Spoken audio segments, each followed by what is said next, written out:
Playoffs are almost here, and per tradition, we're going to be ranking not every, MLB free agents for the upcoming class here in 2025. I've got 16 of them. I'm going to tell you how much money they're making. We're going to talk about what kind of their contract's going to be looking like. Like and subscribe if you have not already. Use code Century17 on SeatGeek. Grab yourself $20 off any tickets. MLB playoffs are coming, and NFL, NHL, NBA, concerts, whatever you want to go to, whatever yours jam. Code Century17, $20 off.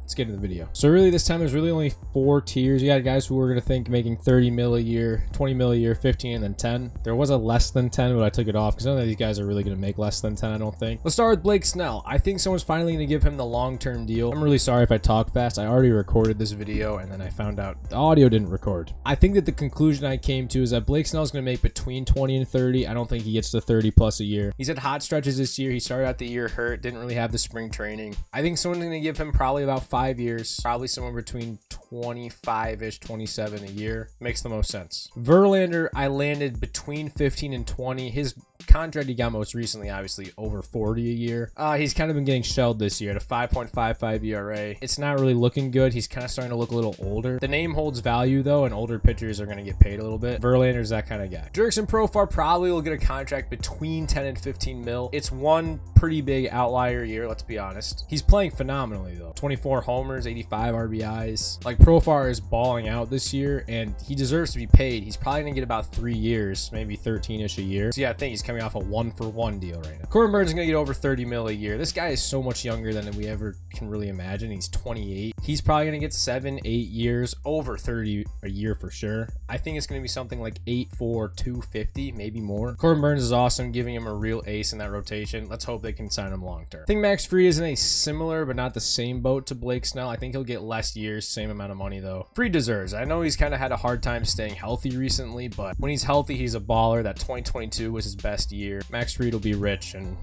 he deserves another lefty too. So Freddie Peralta, a free agent this year. His ERA never really lands in the best spot. It lands good, not great. This year's about a 3.6. It's good. The stuff plays. Like, his fastball is electric. He throws hard. Starting pitching is one of those things that people pay money for, like when it comes around like that, and he's kind of younger too. I think Freddie Peralta is going to get about 20 a year. I could bump him down one, but it's going to be around 20. It's going to be like a 4-year, 80-ish deal. I think Jack Flaherty is going to get an identical contract to what Sonny Gray got. I know he's a lot younger, and the upside is there too. Jack Flaherty's still 27 years old. He's probably gonna get 3 for 63. We've had this 1 year now where he stayed healthy and he's been really, really good. So he's probably gonna get another 3-year deal. If he wants to try to play off after that, he'll still be young and in free agency at his prime. So Garrett Cole is a weird one. He has this thing where he can opt out this year. The Yankees can override it by adding a year and 36 mil to the end of his deal. It's one of these weird opt-out things, one of these clauses. Obviously, if he hits the market, he's gonna make over 30 a year. Reigning Cy Young right now. I know he was not healthy this year. He's still dominant. He deserves to be signed for the rest of the years that he has on his contract.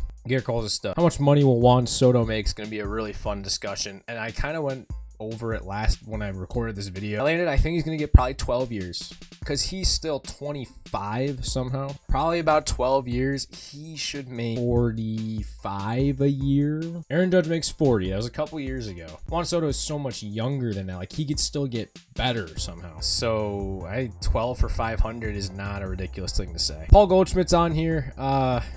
Not having a very good year this year. He's about a 707 OPS right now. He's not far removed from an MVP. The name holds value. Goldie's going to get a 1-year deal, probably between 10 and 15 somewhere. First basemen don't really get paid a ton of money normally. Think about like Rhys Hoskins got like that 3 for 40-ish deal. One first baseman to another. Christian Walker, younger than Paul Goldschmidt, obviously. Right in his prime, having an awesome year this year, 815 OPS. Christian Walker should make over 20 a year. He's also a Gold Glover. Right in the middle of his prime, probably should be about a 5 for 100 deal. First basemen just don't really get long-term deals. Which brings us to Pete Alonso. I think I said this last week, and I was like, this is kind of harsh. Like, he's kind of Kyle Schwarber, but worse. Like, he doesn't walk as much, and they probably got similar amounts of power. Pete's obviously younger.